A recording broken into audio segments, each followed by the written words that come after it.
Let's take a quick overview of our new machine setup. I'll double click on the machine setup. And as in earlier versions, the table icon represents the position where you can define the fixture geometry and fixture position over a table.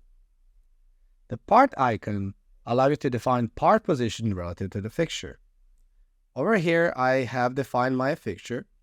It's a diesel Ys, where I can click on the 3D viewer and I can see my Ys. I can do the following. I can see this same Ys in the machine preview. You can note that this Ys can't clamp this part as the jaws are not enough open.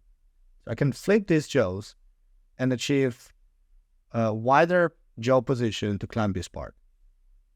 I will open my toolkit and I'm going to flip my jaws.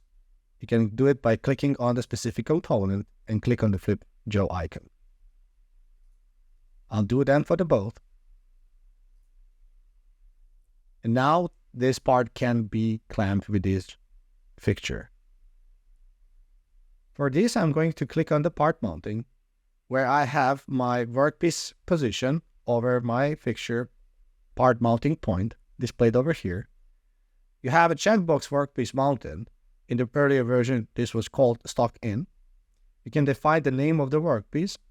And if there are any axes defining this fixture, it will be displayed in this drop-down menu. And this is the position taken from the toolkit.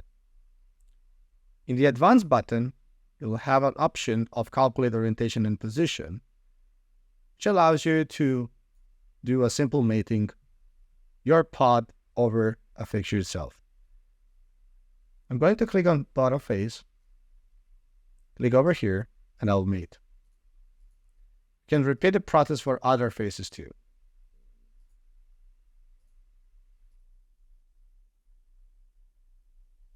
With this done, there are new options available,